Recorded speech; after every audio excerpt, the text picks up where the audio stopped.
हे ब्राह्मण पुत्रों, तुम लोग बिना अनुमति के भीतर कैसे जा रहे हो? द्वारपाल, हम आचार्य बंदी को ढूंढ रहे हैं। मैं उन्हें शास्त्रार्थ के लिए चुनौती देने आया हूं। ब्राह्मण पुत्रों, तुम दोनों अभी बालक हो। आचार्य बंदी को चुनौती देने के बजाय किसी आचार्य के आश्रम में जाकर शिक्षा ग्रहण करो। हे द्वारपाल, आग की एक छोटी सी चिंगारी भी पूरे जंगल को जलाकर खाक कर सकती है। बाल पकने से कोई ज्ञानी नहीं हो जाता, ना ही धनायु और कुलीन होने से कोई बड़ा। ज्ञान की साधना करने वाला ही वृद्ध और महत्व होता है। हम ज्ञान वृद्ध हैं, इसलिए हमें भीतर जाने दो, या महाराज जनक और आचार्य बंदी को हमारे आगमन की सूचना दो। द्वारपाल, उन्हें भीतर आने दो। अश्वसेन, उन्हें भीतर आने दो।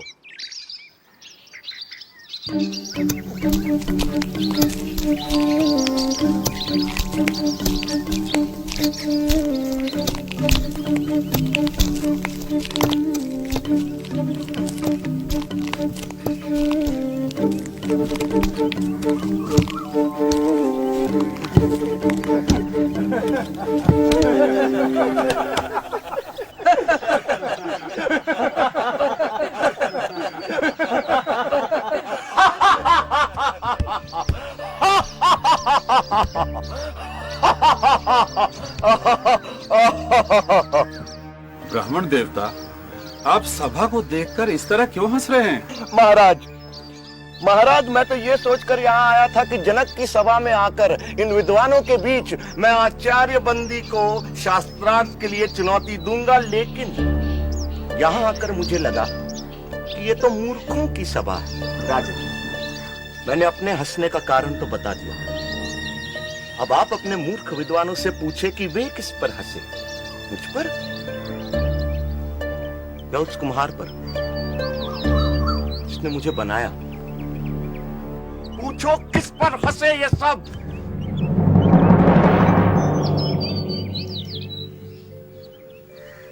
ब्राह्मण कुमार, मुझे और मेरे दरबारियों को इस अज्ञान के लिए क्षमा करें, पर मेरा निवेदन है कि अभी आप आचार्य बंदी से शास्त्रार्थ करने के लिए वयस्क नहीं हुए हैं। आचार्य बंदी से शास्त्रार्थ करना कठिन है। उनसे शास्त्रार्थ में हारने वाले को जल समाधि लेनी पड़ती है। इसलिए अभी आप और विद्या अध्ययन करें। राजन, आचार्य बंदी से शास्त्रार्थ के लिए मुझ पर गुरु कृपा ही पर्याप्त है, और जो अमर है उसे मृत्यु का क्या भय। किसी महान उद्देश्य के लिए प्राण देना मृत्यु नहीं होती। आप आचार्य बंदी के सामने मुझे प्रस्तुत करें। मैं हूं आचार्य बंदी। मैं तुमसे शास्त्रार्थ करने के लिए तैयार हूं, पर क्या तुम्हें मेरी शर्त स्वीकार है?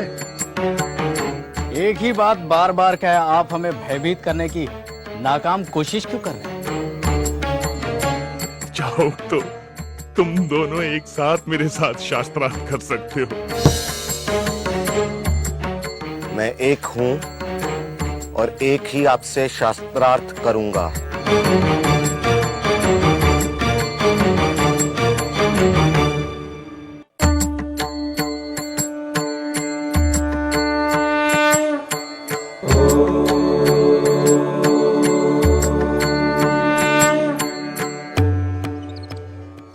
प्रपंच क्या है? जो कुछ दिखाई देता है, जो कुछ, वह प्रपंच है। जो दिखाई देता है का तात्पर्य क्या है? जो दृष्टिगोचर है, मन और इंद्रियों का विषय है, जिसे मैं स्वयं जानता हूं, वही दृश्य है। जो दृष्टा है उसे कौन जानता है? स्वयं को कौन देखता है?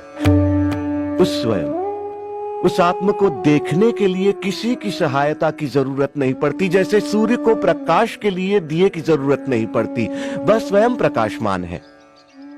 यह संसार कहां से और कैसे आया? यह सृष्टि उससे और सिर्फ उससे आई। वह कौन है?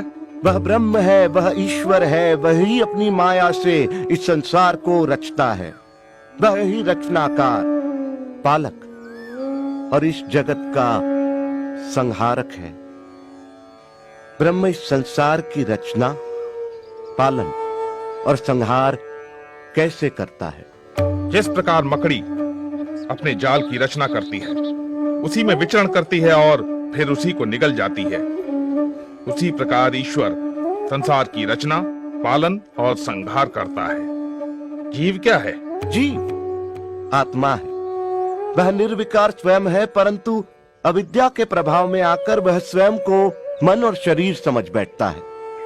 इसीलिए वह इस संसार का अनुभव करता है।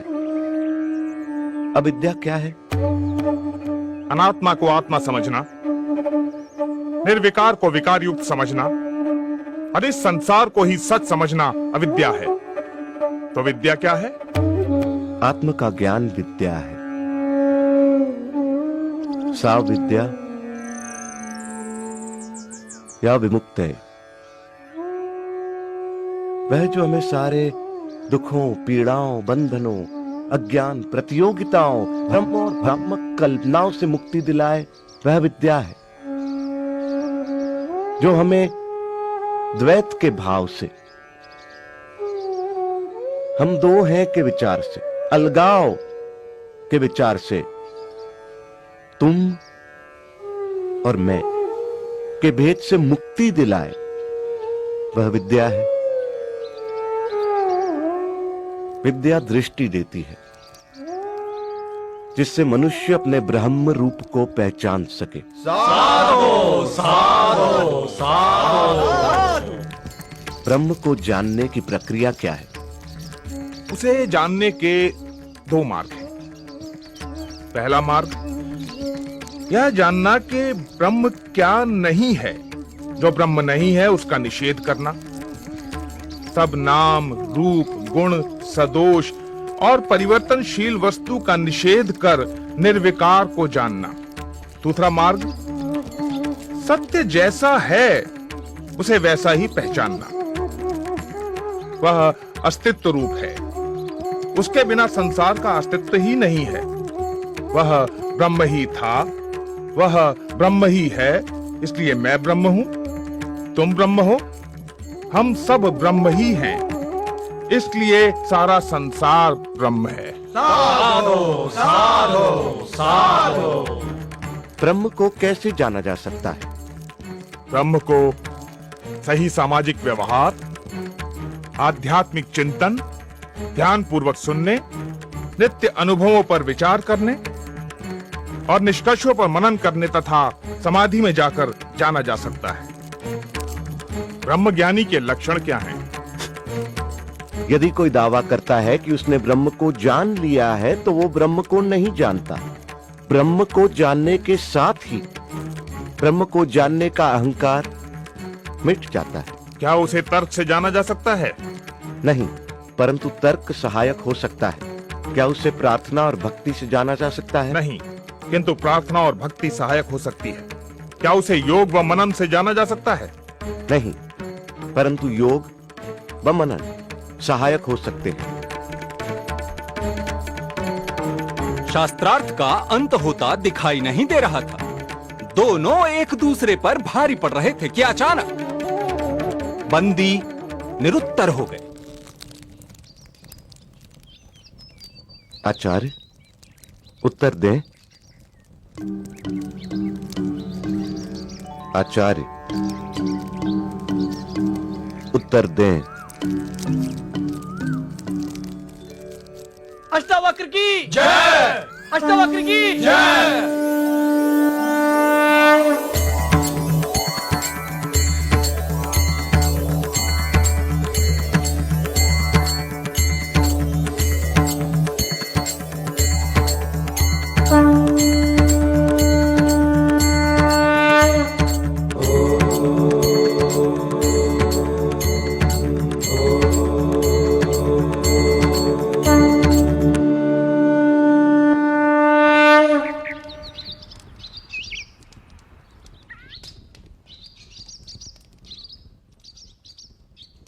मैं अपनी पराजय स्वीकार करता हूं।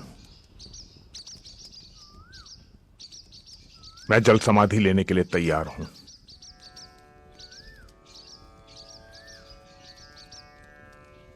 मैं आपको जल समाधि देने नहीं आया हूं आचार्य बंदी।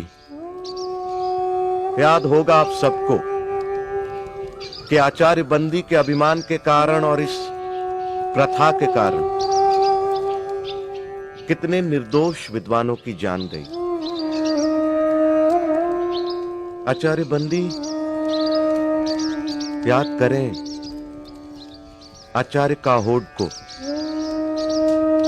मैं उसी आचार्य काहोड का पुत्र हूं।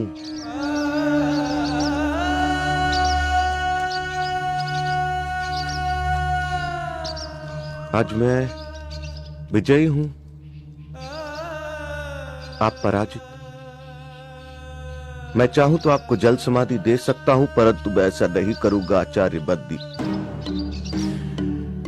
क्षमा ही मेरा प्रतिशोध है।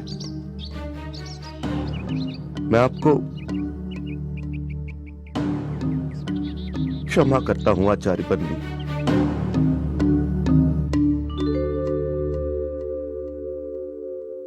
प्राण लेने से भी बड़ा दंड तुमने मुझे दिया बाल ज्ञानी। मुझसे पाप हुआ है, पाप हुआ है मुझसे पाप। पश्चाताप की आग से बड़ी कोई आग नहीं आचार्य बंदी। हर दिन इस आग में जला पवित्र हो, यही आपका प्रायश्चित होगा। शास्त्र को शस्त्र न बनाओ।